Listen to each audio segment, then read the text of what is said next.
Good evening. I'm Pittsburgh City Councilman Daniel Lavelle, And I'm Councilman Reverend Ricky Burgess. and we welcome you to Black Pittsburgh Matters. Black Pittsburgh Matters is a series of virtual town hall meetings affirming a citywide agenda that Black Pittsburgh does indeed matter. Black Pittsburgh Matters means that Black lives matter. We must protect the health and safety of Black people. It means that Black communities matter. We must focus on rebuilding Black communities. And it means that Black wealth matters. We must work on increasing Black employment and entrepreneurship. The Black community has been disproportionately affected by two concurrent crises. One, the COVID-19 pandemic and its resulting economic crisis. And two, race relations, and you've seen demonstrations, which is a public health crisis. Normally, in times of crisis and great change, we'd be coming to you as the Black elected officials of Pittsburgh and having meetings across the city with our constituents, partners, and allies. Since we cannot do so safely in the current pandemic, we're now using this media and platform to come to you in the ways in which we can, to talk about what we're doing and discuss policy and legislation concerning Black Pittsburgh. These meetings will be available via Facebook, YouTube, and the city's cable channel. You can contact or ask questions via the Black Pittsburgh Matters Facebook page or email us at blackpghmatters, that's blackpghmatters@gmail.com. And you can email us on Facebook or email us questions even right now. Today's town hall meeting's topic is reflections on the election, the national election, and the Black community. So, Rev, as we literally begin this, if anyone has not already seen, Biden is the projected winner of Wisconsin, has been declared the winner of Michigan. So we're very, very close to securing victory, which is going to be critical for the city of Pittsburgh. But I'm not sure what you've taken away most from this election. One of the things that has really intrigued me is how my children have sort of dealt with this, right? They went to the rally, the Biden rally that you were at on election eve, and were really, really excited to be there and be a part of it. And even today, my kids are in learning pods with two other families. And right as I was picking them up this evening, they were declaring Wisconsin. And my daughter heard it on the news and got really, really excited about, yes, he won Wisconsin. How many more votes does he need? So I think in many respects, and I think we've seen it reflected in the vote turnout, that this election has galvanized people in many ways, unlike any other election, and people are honestly and truly tuned in to what is happening, even down to the young age of 9 years old. Yeah, this is the largest vote totals in a century in our country. And the number of votes cast are the record of votes cast. Hopefully President-elect Biden will receive even more votes than Barack Obama, which had the record for now. What you're seeing, though, is unfortunately a very polarized country. I think that this, as we become more multicultural, as the number of Hispanics grow and the number of white people are being reduced, I think it's causing great cognitive dissonance, great confusion in the mind of the country. You know, there's this urge to want to go backwards, right? Back to a day when African Americans and gay, straight, lesbian, trans people didn't have rights. Back to the day where, they were very comfortable with their power and privilege. And now I think we're seeing this rapid change, and it's being fueled, in fact, by young people, right? Young people are demanding that the system be changed. And I think it's creating havoc across our country.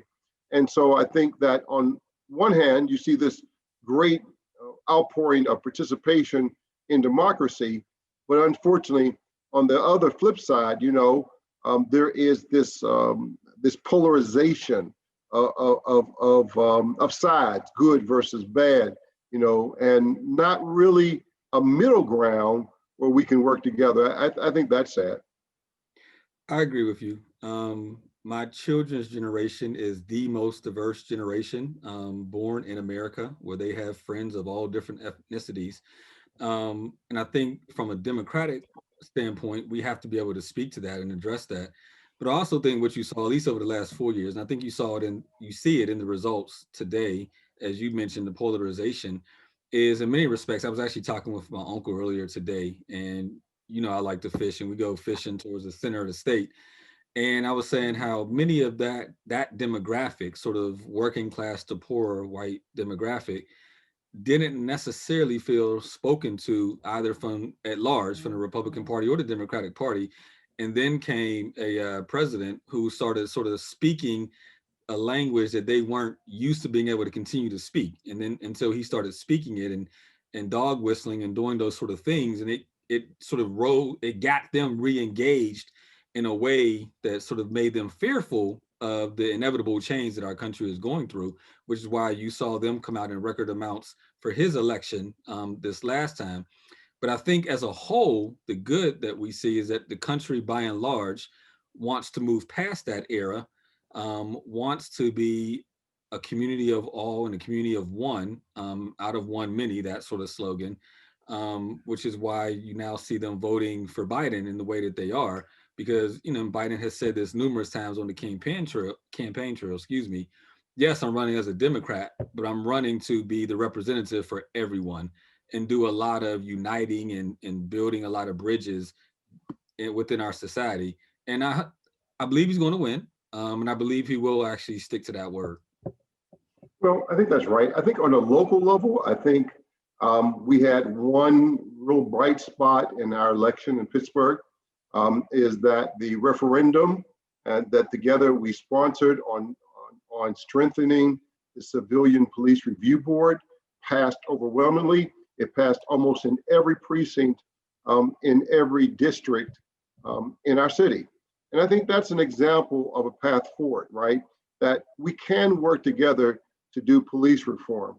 I think in reimagining police, we can work together to talk about increasing public safety and reducing violence. We can work together to rebuild the communities. And I think it's not just incumbent upon, of course, the Black community to do it by themselves. It's going to take partnerships, and I'm grateful, and I just think in a very small microcosm, right? It gives us that sort of example of what can happen when we come together as a city and work together. Yeah, I believe that's right, and I believe we're actually as a city on the path towards great things. I think we've had some inspiring legislation, in part inspired by the young people that you mentioned earlier that took to the streets all summer long, that allowed us to do the police reform.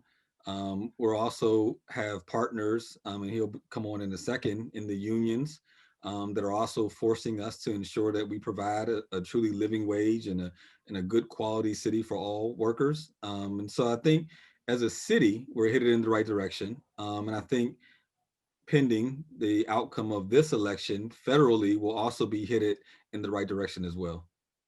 Good. So let's bring our guests to have a broader conversation. We're honored today to be joined by my friend and brother, Sam Williamson, District Director for the best union in our city, 32BJ, SEIU. I have to be careful. I'm a union member myself. My own AFT member may have AFT union is going to get mad. And Felicity Williams, Racial and Economic Justice Advocate and Programs and Policy Manager for the Hill CDC. Welcome to this evening's Town Hall meeting. Thank you. Thank you. Rev. Happy to be here. Thanks for having us. Oh, I'm sorry. I didn't see you, Austin. And we have the Honorable Austin Davis, Pennsylvania State Representative, and victorious re-election on yesterday. Congratulations, Representative. I've known you since you're a young boy, and now you've grown into just a power broker here in the state of Pennsylvania. Thanks, Rev. It's a pleasure to be here. Sorry I was late. Today has been crazy, and I'm glad I won. We're being thrown through a number of loops here in the State House, but we're rolling with it. So let's start there, Austin. Again, first, congratulations, obviously, on your victory and your re-election. But what are you seeing on the state level as it relates to this election? One, actually, let me back up. How was it for you campaigning this time around in this sort of election that we were going through? What did you see out there? So it was very difficult campaigning in this current environment. Everything was very polarized, and you can see that in the results at the state level that are coming out. I said at the end of 2019, as we were getting ready to go into re-election, I said 2020 just doesn't feel like the year that you want to have an opponent. You know, if you can kind of get through it, you don't want it. I was lucky that I ran unopposed, so you know, but watching the folks around me, my state senator, as of a couple hours ago, was down by 500 votes. There are Pam Iavino, the state senator in the district right next to mine, appears to be trailing badly. You know, there are a few weeks ago, we were poised to what we felt like be in a real position to take the majority in the House of Representatives. We are now in a position where we are hopeful to just hold all the gains that we made in 2018 and not lose any members. There are a few members who are down. But what we saw yesterday was we anticipated a large turnout, but we saw a massive turnout, particularly among Republicans. And it was clear that they didn't split ticket their vote. They just went in and voted Republican. And I think, you know, if you're watching the statewide row office races, there may be some surprises there. I mean, those races may be closer than what we think, particularly not because anybody knew one candidate or the other, but because Republicans just turned out in such great numbers and voted for the Republican. So I think the votes are still being counted. We're still trying to sift through this. But you know, it was divisive. I will point to one race, Frank Dermody out in the Ali-Kiski Valley, who's the Democratic leader in the state house, is trailing badly. If he loses his seat, that will be a big blow to leadership in Western Pennsylvania and the Democratic caucus. So trying to piece it all together has been very difficult, but this has been definitely the most challenging election cycle since I've been in office, but one that I've seen in at least the last 10 years that I've been in politics. So Sam, you know, you have been heavily involved in campaigns for a long time. Your significant other has been, you know, integral part of the Biden campaign in the state of Pennsylvania. You're my political advisor. When I ask political conversations, we have a lot of talk. What's going on? What happened? What happened? Why was this sort of surge in voting and this hyperactive partisanship? What's going on? Well, let me first say that we got to make sure that every single vote is counted before anything else happens. You know, I mean, everything that Austin just said is true. You know, and we're seeing votes come in states like Michigan and Wisconsin, and as those votes have come in, obviously the big lead that Trump had built up based on the in-person day of voting evaporated, and now those states have been called for Biden. You know, it's unconscionable that the Republican Party and the Trump administration, Trump's campaign, are trying to intervene in our election here in Pennsylvania and stop votes from being counted. And you know, and a large number of the voters who would be disenfranchised if they're successful are Black and brown essential workers who voted by mail for the first time in Pennsylvania this year. So that's number one. Like, this election, you know, I think will go our way, and I think Biden will win. But in order for that to happen, we got to make sure that every single vote is counted so that every voice is heard. I mean, our members and others all across this country put more work than ever before into registering voters and turning out voters to vote, and our turnout was up too, right? I mean, turnout on our side was up and at historic levels as well. But you're right. There's a, you know, to my mind, disturbing number of Americans that have been energized by Donald Trump, and you know, and are not just you know, willing to vote for an openly racist, bigoted president, but excited to do that. And I think even when Biden wins, it's a, you know, it's a scary moment for us as a country, frankly. Felicity, is there anything you would want to add there? You were, and just so people are aware, Yeah. you were very active with the PA Black Votes Matter campaign. You did a lot of organizing around those events. Mhm. And great job, by the way. Thank you. Weekend, you had thousands of people coming out to vote and Mhm. engaged in the process. So what is your initial sort of reading of why people were so engaged this time around, and what do you think how we're going to come out of this? So I think, and Sam started to speak to this a little bit, you know, we talked about a white lash after Obama's 2 terms. And I think we're seeing a white lash again, but in endorsement of Trump. There's a large portion of our country who yesterday, or if they mailed in a ballot, over the last couple of weeks, has really just endorsed white supremacy. And that's frightening, not necessarily unexpected given some of the direction things have been going at the federal level, but it's still frightening just how close and it really is, given all of what's been happening with Trump's policies, his rhetoric, that people were still willing to go in and vote for him. So I'll say that to Sam's point on the federal level about what I think is happening. And so I think you had 2 really big drivers, and I've heard some of this commentary too, that were saying it's either in a strong endorsement of Trump or a strong rejection of Trump.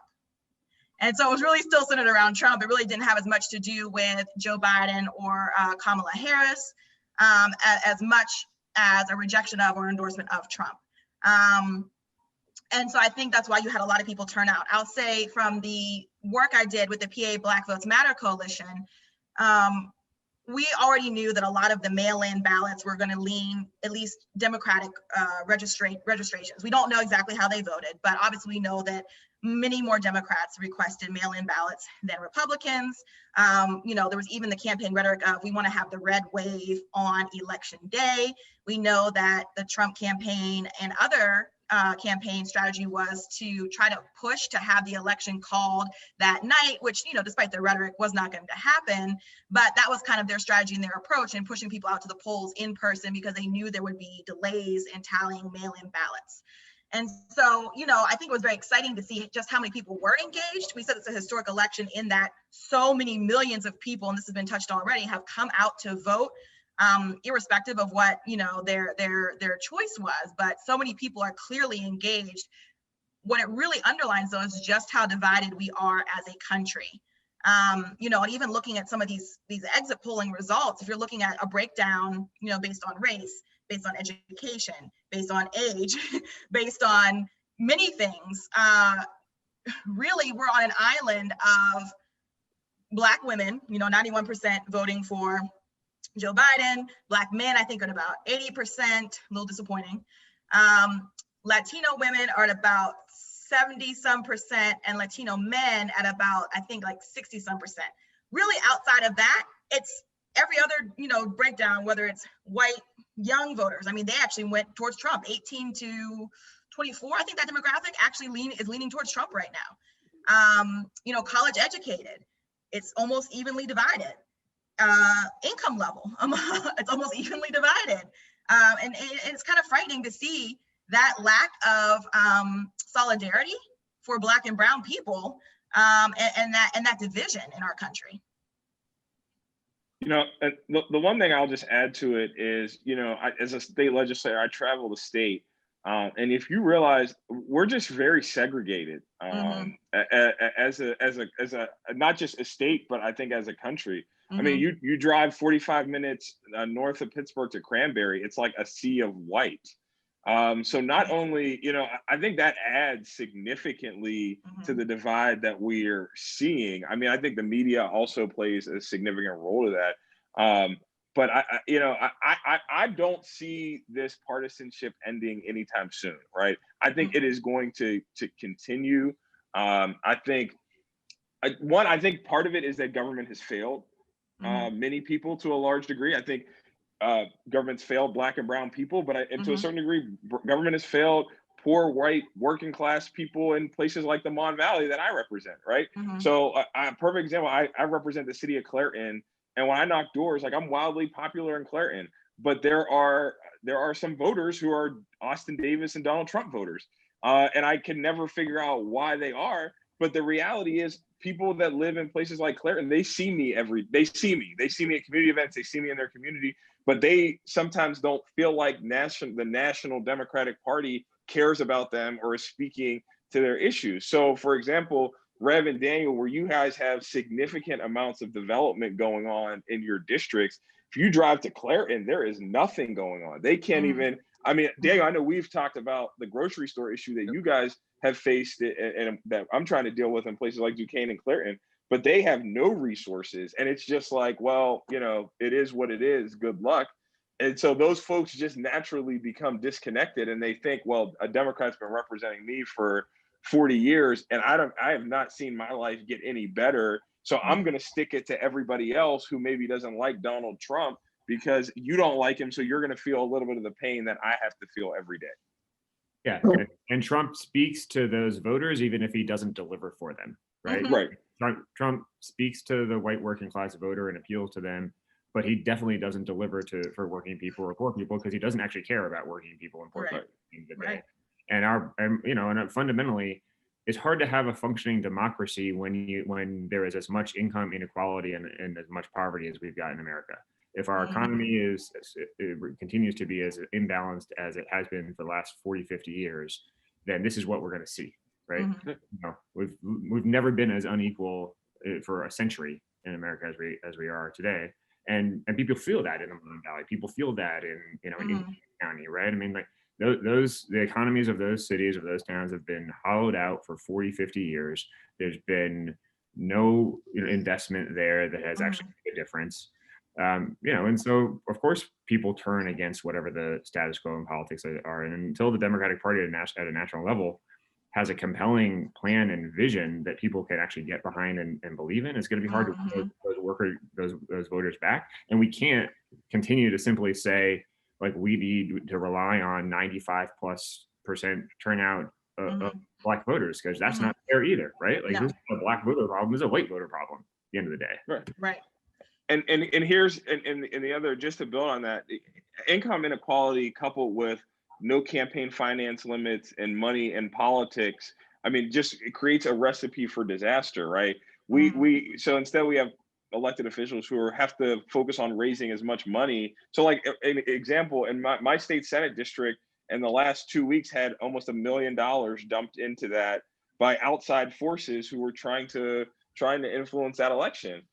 That's just unconscionable. It's wrong. And if you're a poor person, you're not picking your leaders. Your leaders are being picked for you by forces outside of your control. So until we begin to address that issue in politics, we're gonna continue to see this hyper partisan cycle. Well, Austin, I'm sorry. Austin, I was gonna say to your point, and Sam, both of you brought up two, really important points about the partisanship you don't see ending. And Sam, you talked about the fact that Trump really speaks to the white working class voter.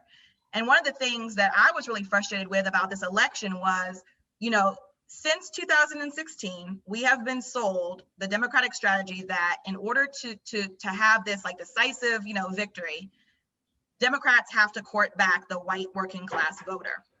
And somewhat to the extent of being at the expense of Black and brown voters, particularly, young Black and brown voters particularly feel that way, that it was kind of at the expense of their needs and their interests and, focusing a lot of time, money, efforts on courting back voters instead of focusing on shoring up the base.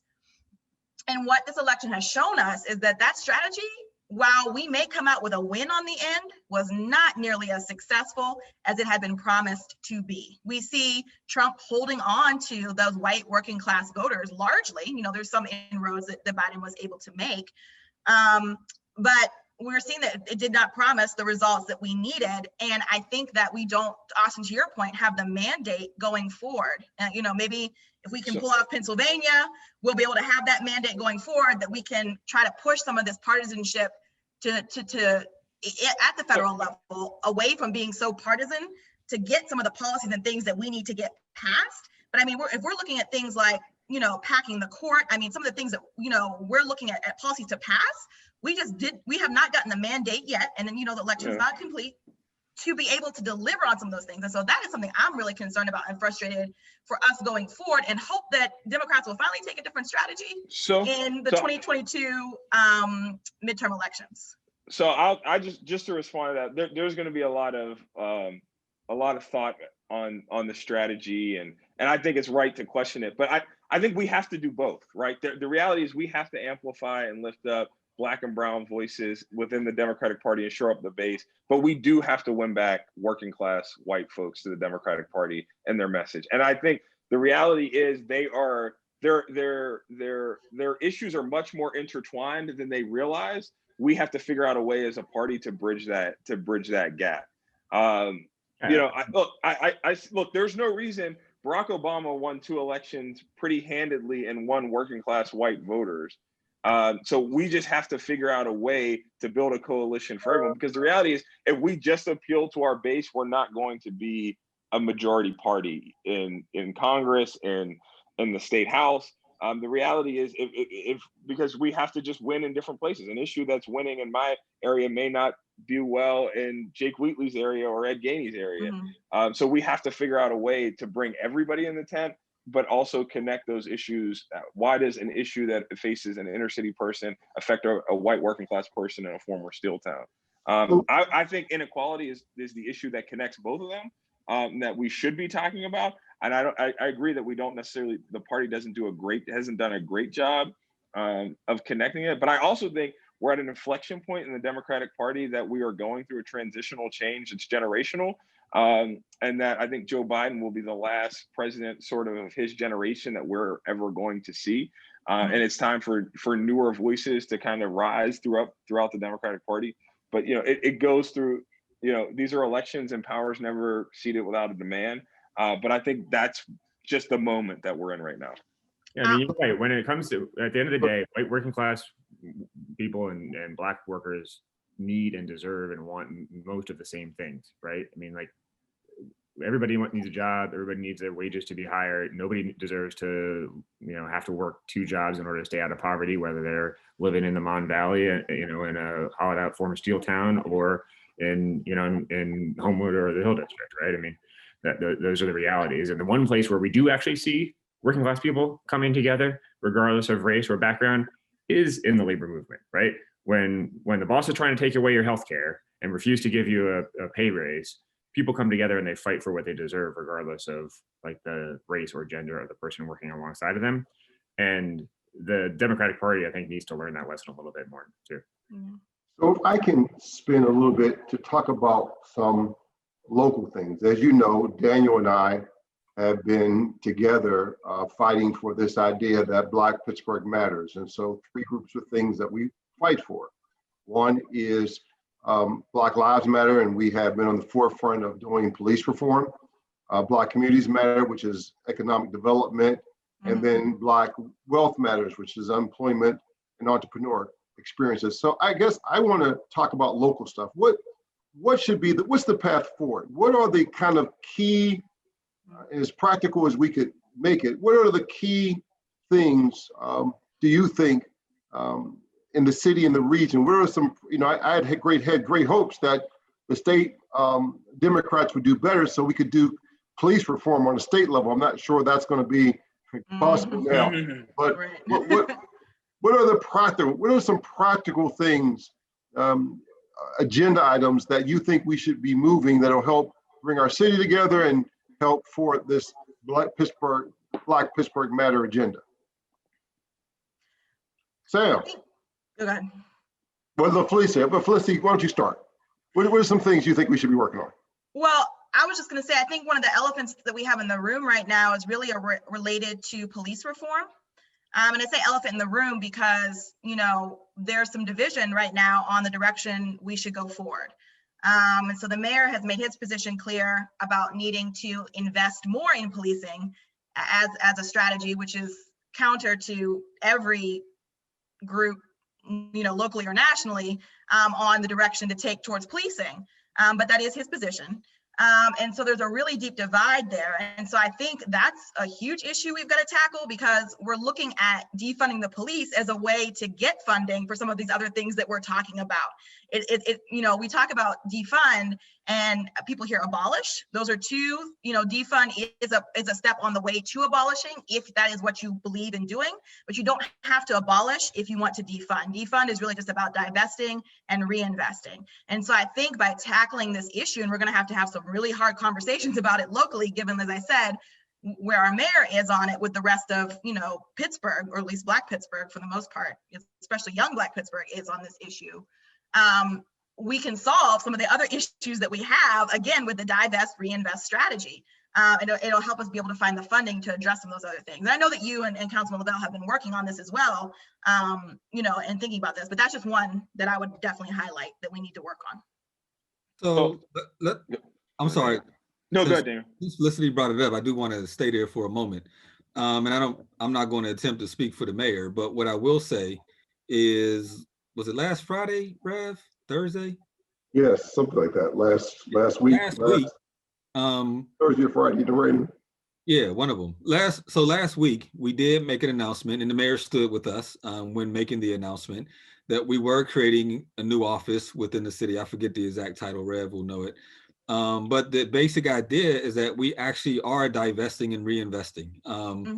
We passed legislation before the summer recess to create a Stop the Violence Investment Trust Fund.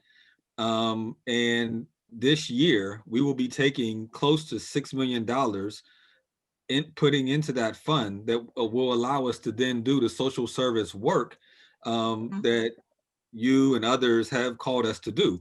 We're also going to take close to $2 million to fund our group violence intervention workers full-time within the city of Pittsburgh. So right now they're part-time workers. They all have other jobs, but they still do violence intervention work. We're actually going to now make it a full-time position job within the city. We're going to hire additional workers so they can be placed all throughout the entire city. So we are moving in the direction that you may be suggesting we're not actually moving. We are actually taking those steps. And so I just wanted to make sure we had that on the record. Yeah, in terms of, Lavelle and I have done a lot with public safety. The new office under public safety is called the Office of Community Services and Violence Reduction. And so, but I think that one of the things I've said in other shows is that the city of Pittsburgh is prohibited from firing police officers because of state law. There was a state law around 1954 or so that does not allow us to fire officers except in the case where we can't afford them or for cause. The only way we can reduce the force is by not hiring new officers. And so that's why Councilman Lavelle and I have stopped hiring new officers, because by attrition, we lose between 10 to 20% of the force every year. And this fund that we've legislated, talk a little bit about our work, it'll increase every year. It starts off as 5% of the police budget, and it goes a percentage a year over the next 5 years. I do think, though, that we'll have a lot of conversations about police stuff, because I intend to continue to be active. I'm sure in this. What are some other things? What are other items you think we should be attacking? I just kind of want to build off this very quickly, this particular point, because this issue is different depending on where you're at. And so I think what you guys described is a very Pittsburgh city-centric issue. I think it gets very different when you get outside of the city of Pittsburgh. We have 129 police departments within this within Allegheny County. So I think government fragmentation makes it extremely difficult to deal with police reform at a local level. I will say the issue in the 9 communities that I represent is not that we need to defund. The police absolutely do need more resources in the areas that I represent. I have police officers making $11 to $13 an hour. The answer is not to take more money away from them to do their jobs. They do need more money to do their jobs, but we also need more money for community policing. We need more money for investment in social service programs. So our police officers can't even do community policing because they don't have the resources to do it. So I think until we get into a broader discussion about how we're going to deal with fragmentation in government and how we're going to look at policing from a regional perspective, I think, no disrespect, whatever you guys do in the city of Pittsburgh will be great, but there's still going to be problems within Allegheny County. And as you see, more Black and brown people are moving outside of the city limits than inside to the city limits. So I think that there's going to be a need to have a bigger solution to dealing with this. than just at a piecemeal approach. It's so many of our problems in Austin. I believe in bringing the municipalities together. The problem is with just too many small municipalities that have no resources, right? Mhm. And we just need to talk about what a new, even though, like, for instance, in Wilkesburg, we're doing the Wilkesburg, we don't do the police, but we do their fire, we do the garbage. In many ways, they probably should be part of the city.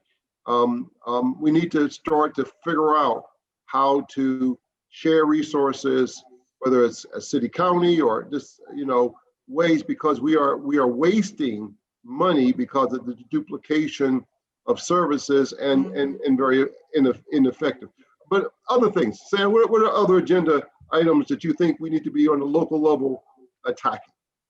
I'd say number one, working people need a raise. We can't, we're not gonna have a functioning democracy, as I said earlier, if we have such a significant number of our people living in poverty or having multiple jobs to stay out of poverty. And that's only gonna happen one of two ways. Either we're gonna gain the power to either force Harrisburg to raise the minimum wage in Pennsylvania, or we're gonna gain the power to raise the minimum wage at a local level. Or workers need to have the power to organize themselves into unions in order to be able to fight for their own raises and benefit improvements. That's number one, because fundamentally the economy is not going to work if it continues to look the way it does right now. And and we can't simply train everybody out of poverty jobs and then fill their spot in that same poverty job with somebody else. That's not going to work. Like, we can't have jobs as a city that pay $8, $9, $7 an hour and expect to have anything other than the level of poverty and inequality that we're seeing in America today. Number two, I think we as a city, frankly, as the URA, we've got to invest in small businesses, and particularly Black-owned businesses and Black developers. Pursuing the leadership of both of you and the mayor through the Avenues of Hope initiative is where we need to start, frankly. That's going to take funding. I don't know if you guys saw this study that was released a couple weeks ago by a former, I think, Citibank economist who's now at Columbia or someplace, who said that the cost of institutional racism in our economy, just since 1980, has been $16 trillion. Not since 1619 or anything, right? Literally in the last 20 years, the cost of institutional racism in our economy has cost our overall economy $16 trillion worth of growth. We do an awful lot in America with an extra $16 trillion in our GDP, right? So at a local level, we've got to invest in Black businesses and Black developers in order to be able to actually deal with the structural inequities in our economy. And I think we also have to continue to invest in affordable housing and affordable home ownership to make sure that people can come to Pittsburgh and stay in Pittsburgh and continue to have this be an affordable, livable place for everyone. I think we could build an amazing economy here. We could build an even better place to live, but we've got to make it that way for everybody. Austin, I was taken by what you said. I'm curious about something. This is a very transitional time, right? You have older leaders, which unfortunately I'm at the point now where I'm an older leader, right? We have younger leaders coming up, and it's just, I think this is a time of transition. I've been trying to wrap my own head around this. Do you think, and I'm gonna start with you, Austin, what's the mood of African Americans that you come in contact with? In some ways, I don't know, I find in some ways there's even a more pessimism and more anger than I've seen even back in the 60s. There's an undercurrent of this rage in the Black community that I sense, and I don't know if I'm right about that, but that's my sense. What do you think, Eric? What do you think? No, I think you're absolutely right. I think you're absolutely right on both points. I think that we're in a transitional time for leaders, and I think particularly in the Black community, where we have a history of leaders being in office for long periods of time, we're starting to see some transition. I think I've noticed. I think even older older Black citizens are excited about younger African Americans who are running for office and getting involved in the process. And they're just excited to see, even older white voters to a certain degree, they're just excited to see somebody younger who wants to get involved, who wants to be a part of the process, because they're just tired of the same old thing and they don't think it's working for them. I think there absolutely is an anger. I think there's an anger that Black neighborhoods have continued to be underdeveloped and underinvested in. And when they are developed or invested in, the Black residents in those neighborhoods don't often see the benefits of it. I think there's an anger at the lack of available transportation options that are around. I think Sam hit the nail on the head about the minimum wage. I think it really is that the government has not been able to respond to the needs of its citizens for a long time. And I would challenge anybody when we talk about like funding priorities. We live in the wealthiest country in the world, right? We can't not afford things in the United States of America, right? So we can afford to invest in making sure police are well trained, but also investing in social service programs that benefit the community. I think we've been trained to think that there has to be an either or when we can actually have both. But I think the rage is palpable. I think you can absolutely feel it. But we can't do those things if oil and gas companies and the richest corporations in the history of the world and don't pay their taxes, are not paying their share in taxes. Absolutely. When Donald Trump, I paid significantly more. I paid like 5 times more than Donald Trump paid in taxes last year. Yep. And I don't know when we're going to figure out when people in America are going to figure out after that, whether you call it trickle down economics or whatever, Trumponomics or whatever, but like giving rich people more money doesn't help anybody but rich people. Right. Well, and I won't, get into this tonight, but unfortunately, there is in this country this illusion, this myth of America and of democracy that is fair. And so, the wealthy people use the cult of personality, they use the media to be classist, racist, sexist. And I find it homophobic. And so we're going to have to do a lot of work moving forward. Is there any issues, Felicity, that you think on a local level, other than the police reform, any other issues that you think? I tell you another issue, I think, for Black community, that the time of reckoning is now, is the whole queer, trans treatment in our community.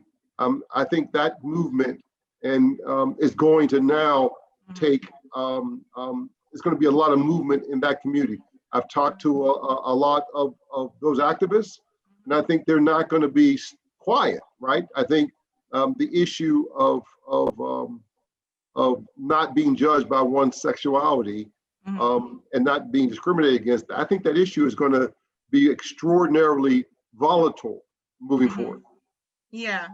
So one, I'll say, to your point about rage, I absolutely see that, and I will call it a righteous rage for being feeling left out of the process for so long.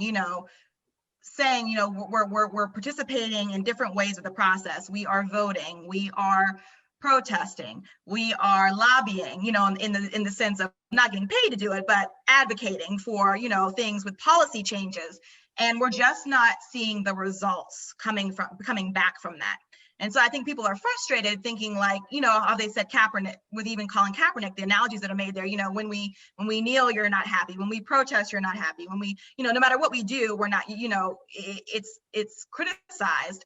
Not only is it criticized, we're not getting the results. And so I think that's the frustration where people are trying to figure out, well, we've got to take a different strategy and a different approach. Now, what that looks like, we've got to spend some time thinking through. I think there's some great thought out there about that. I obviously think Sam highlighted some great points there about economic development related to Black communities in Pittsburgh, housing, small businesses, neighborhood revitalization, et cetera. Wage, absolutely. We've got to raise the wage, absolutely. I'll say I take a different approach than Austin to police reform, having worked on some of it at the national level and talking to some folks outside of the city of Pittsburgh about ways that we just have to be new thinking and new innovation around how we are able to, you brought up the point, Reverend, about consolidating districts. That's a conversation I've been having with people. That is a way, actually, a strategy to divest and reinvest. We don't need to have all these little precincts of police, little fiefdoms. We're just not, again, the policies and approaches that we're taking, like we've been investing in more training for years, and it doesn't yield the results. You can't train racism out of people. And so, those are some of the things that's like, we've tried it and we can just keep saying them and keep doing them. But that's supposed to be the definition of insanity if we're not getting the results, just keep doing the same thing over and over again. And I think we have to acknowledge that. That doesn't mean that we have to take, the approach of abolishment, right? But I think we have to have the conversation. I mean, like I said, to see the people like at the national NAACP level, at the ACLU level, nationally and locally, taking the approaches that they are on policing and things is showing a real shift in the thinking that previous tactics have not worked. I'll say to the point of anything else locally, I think we also need to work on criminal justice reform outside of policing. There are so many folks who are, one, not able to fully participate as community members. We need to get people home. And when we get them home, we've got to work on reentry. Once you get out of prison or jail, what is left for you? There's a lot of jobs that you don't have access to. What housing do you have available? Subsidies and things that you're precluded from if you have a felony. There are so many barriers. And since since criminal justice disproportionately impacts Black people, we're disproportionately impacted by these policies. And so these are things that we've also got to focus on. Given, what Austin said at the beginning about some of these state races, it's concerning that we're going to be able to make any of that progress over the next 2 years. I don't think we're going to have the movement there, unfortunately. And so we've got to just really focus on grassroots, local, city, county, and then our very hyper local neighborhoods and grassroots efforts. We're going to down in a minute, but we don't have a police problem. We have a poverty problem, right? That's the problem. It's not really a police problem. The police are we put money into police to solve the problem issues, yes, of solving the poverty issue and the income inequality issue and the lack of and the lack of addiction and affordable housing and all those other things that we need to invest in. Instead, and I mean, we've invested in police, prosecution, and incarceration instead of prevention, intervention, and reintegration. And you get what you pay for. Yes. And so, if you invest in policing instead of investing in the people in these communities, you'll get what you pay for. So I'll start talking. I'm preaching to the choir. Yeah, you are. but I agree. Great, excellent points all around. So real quick, and I want to bring Micah in so she can ask questions that people have been putting in the chat. But all of you in some form or fashion have spoke about investment in communities, investment in people, investment in Black businesses, et cetera, et cetera. One, first is really just a sort of a comment. That means we as a city, Austin at the state level, actually have to then fund those sort of efforts, meaning locally, the city of Pittsburgh will have to actually fund the Urban Redevelopment Authority, which Sam is the chairman of, in order to actually be able to do that work and invest in those communities and those business districts and those opportunities. So one, that's just a plug that as we get into budget season, if anyone wants to speak up and chime in and tell city council, make sure we fund the URA appropriately, feel free to be more than welcome. But at the same time, and Austin knows this, I don't know the state's number, but I heard it's like $1 billion short in revenue. Five. The city, 5? Yeah, 5 billion. Okay. So the state is 5 billion short in revenue. The city of Pittsburgh is somewhere between 65 and 70, depending on the day, short in revenue this year. Part of the reason why we were all, in addition to all the other reasons, hoping Biden got in, so we were hoping there was some relief on the way once he took office. But short of that, and this is just I know this is a hard conversation, Austin, but I'm hoping maybe this time around you have a more favorable outlook. It's not just the city of Pittsburgh that's reeling. You have all the municipalities that you're mentioning are equally struggling. And so for the first time in a long time, the city of Pittsburgh is in the same predicament as Clairton, is in the same predicament as Erie, is in the same predicament as and even Philly is struggling but Philly also has the ability to make taxes and make adjustments as necessary where we don't have those abilities and those rights. Yeah. What do you think do you think there's an opportunity at the state level to reimagine how you all give cities authority to govern themselves and deal with their finances? No, I think that, I mean, It's worth a just being try. completely honest, I think the Republicans in the legislature are hell bent on keeping control of so much power in Harrisburg, so that you can't make the decisions for yourself and your city in their best interest. That they have to make the decision, and they've proven that they're unwilling to make the hard choices to raise revenue, to deal with the uniformity clause on how we tax higher earners in this state, how we deal with the Delaware loophole. So no, I think there is not going to be an appetite as long as the Republicans control the House. In the Senate, I don't know what their solution will be. We're going to have to deal with this budget issue by the end of November. I don't know what their solution is going to be. They clearly don't have an appetite to raise taxes. I don't believe the public has an appetite for cuts. I don't believe anybody wants to see more cuts to their local school districts, to human services in the middle of a pandemic. So I'm not sure what they're going to do. They may be willing to give some local tools, but I think back to when the county got the drink tax and the car rental tax. I mean, it was like a Herculean effort just to get that. So I don't see that there's going to be a willingness on their part to give more power to local governments to make their own decisions. So I'm just going to make a shame. I would say if they do, there's going to be significant strings attached to it. I'm just going to make a shameless plug for something that my favorite state rep, and no offense, Austin, I just happen to work in his district. That's cool. I just happen to work in his district.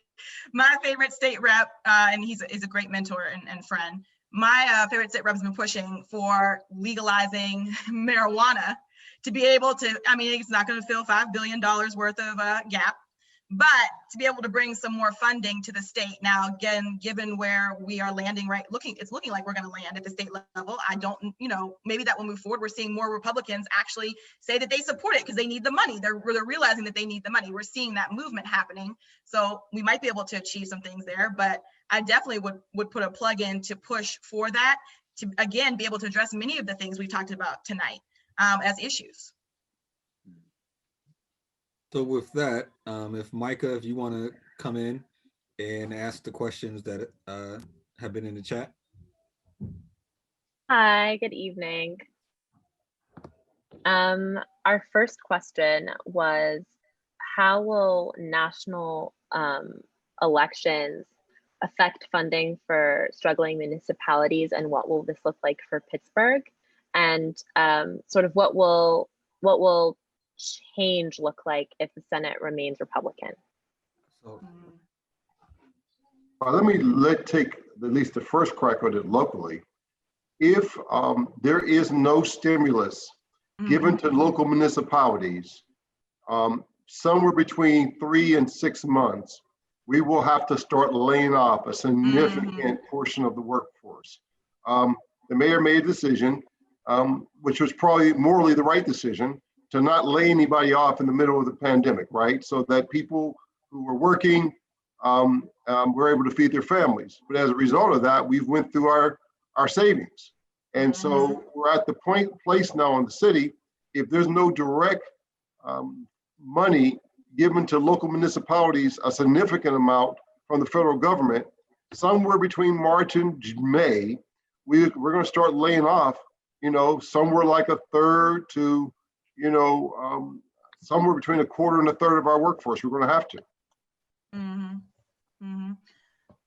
I would say, if there's not an additional federal direct payments to folks and another round of funding through the Small Business Administration, we're really going to see a collapse of, predominant, obviously we're here focused about Black Pittsburgh Matters, so I'll focus on Black-owned businesses, which we know have been hit the hardest, and we're locked out of receiving a lot of the funding. I know a lot of businesses, white-owned businesses, longtime family-owned businesses, that restaurants and things that I grew up going to in Pittsburgh that are gone. And so we definitely absolutely need to get some of those things addressed. Was really disappointed to see the Senate, confirm our latest justice and say we're taking, we're not going to reconvene until the 9th after the election to talk about stimulus and relief. But we have got to get that at the federal level again, not just for our local governments, but also for individuals, business owners, so we don't continue to have evictions, a housing, we already had a housing crisis. It's only going to get worse, more evictions, and the collapse of so many years of Black wealth that has been built through entrepreneurship. I mean, that's already a portion of that's already been wiped away. You're so right, Felicity. I mean, it's not just the state and local governments that need the federal government to act on another stimulus package. Working people need it.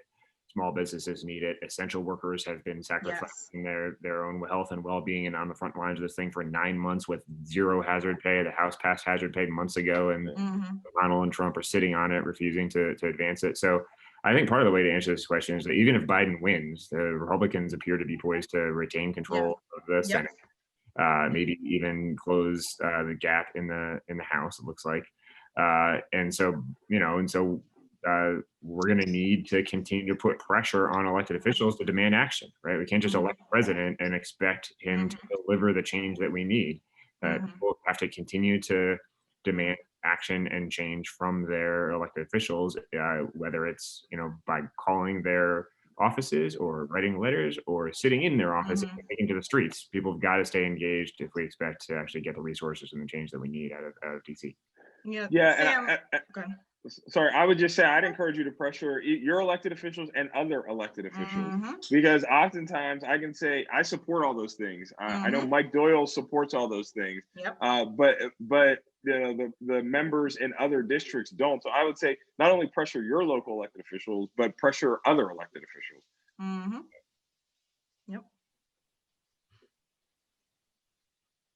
Our next question that we have is from Gabriel, asking if there was more engagement with African American voters during the primary, the general election may have had different candidates. What are our African American politicians going to do to adjust the complacent attitudes of the district ward chairs so that they can adjust the aloof attitudes of the district committee representatives to increase engagement with African American voters during primary elections? So can I address that as a former vice chairman of the Allegheny County Democratic Committee, to the person who asked that question? Please run for your local Democratic committee. I will say there's only so much elected officials can do to push. I resigned in protest back in March because I didn't agree with what the local Democratic committee was doing. But we really need more people to get involved, and that's the most local level. Think about if you had a Democratic committee person who committed, it's like a 5-block radius which they represent, that I'm going to knock on every door and try to make sure that I get every voter out to vote in my little precinct. It makes a difference, and it's a very entry level way for people to get involved in their neighborhood and politics. So I would say we're at a desperate moment where we need new people to engage in those systems with new ideas.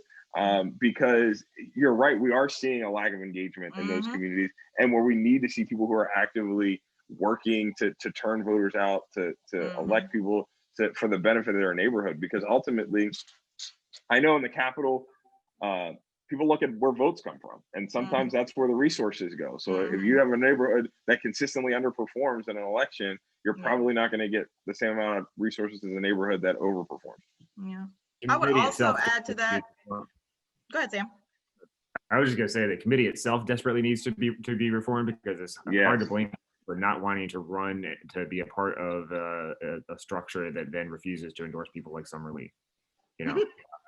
While she's like the sitting incumbent, first African American woman elected from Western Pennsylvania to our state house. But the only way to change that is to elect new committee people in that district. So we're either going to walk away from the process and say the hell with it, or we're going to engage and force the reform, because otherwise it's not going to reform. It's not just going to reform itself unless people demand it. I would say one of the things too, I keep, and I've been preaching about this for a little while now, I'm definitely not the only one, certainly not the first, but is about education related to how elections directly impact your life. We tend to talk about it in very political, technical terms, and we don't meet people very much where they are. to communicate to them, and I talked about this on the last time I was on, about some of the different ways that different tactics we're seeing people take. I think there is a new energy, a new wave. I'll talk about the work we did around the PA Black Votes Matter Coalition. Like that it's unprecedented across 8 counties in Western Pennsylvania, has never happened before. Taking new tactics to create events at voting sites. There was a lot of advocacy that went into getting those sites where they were located.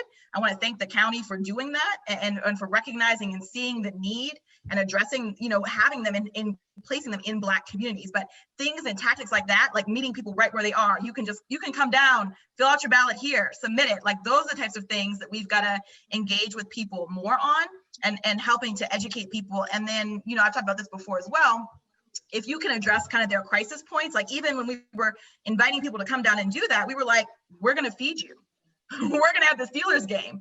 We had alcohol, just whatever it took to get people, like any excuse that you might, not even excuse, but like any reason, any barrier that you might have had to participating in the process, we tried to think of a way to address it and get people engaged. And we saw thousands and thousands of people turn out just across those 3 locations in 3 weekends. And it took a lot of effort. It was a lot of really early morning phone calls, late nights, and long weekends. But that's the type of engagement I think we have to have going forward. I think that has changed elections forever in our region going forward, and we shouldn't go back. I think we need to keep increasing access for people to be able to participate. One, and that energy and that dedication. It was beautiful, and I want to continue to see more of it. It was indeed beautiful. And I want to thank you for your work there. I also want to thank Sam Williamson. He was also very active on getting his members out and his members hitting the doors and canvassing. They brought Bernie Sanders to town, so they did all of what they could. And I know Representative Austin also was out there doing as much as he could. We're tight on time. I know members have to go. We promised an hour, and I know you all have busy schedules and are late for some other meetings. So with that, I do want to wrap up, but I want to thank you for the very lively and informed conversation. Hopefully we can all have you back at another point in time. Maybe even once we officially announce Joe Biden as our new president, we can have another conversation about how that is going to be helpful to our communities. But with that said, I do want to thank our guest, Pennsylvania State Rep. Austin Davis. Again, congratulations. Thank you. I want to thank Sam Williamson, the District Director for 32BJ SCIU, and for all that they do to actually help create that middle class. And I want to thank Felicity Williams, Racial and Economic Justice Advocate and Programs and Policy Manager for the Hill CDC. Thank you very, very much.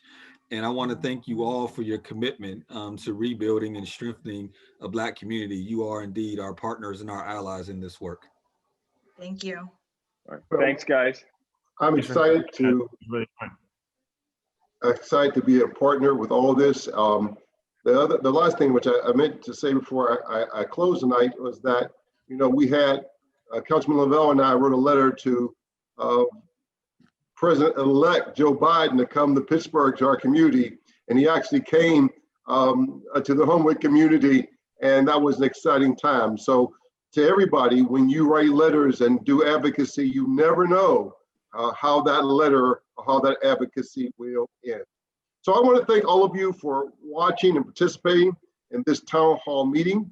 Remember, you can watch this show on Facebook, the city's YouTube channel, or the city's cable channel. A new meeting occurs every Wednesday. By working together, united in purpose, we can transform our city, strengthen it for all of its residents. Pittsburgh can only be a city for all when it becomes a city where Black Pittsburgh matters. Good evening, stay safe, and be blessed.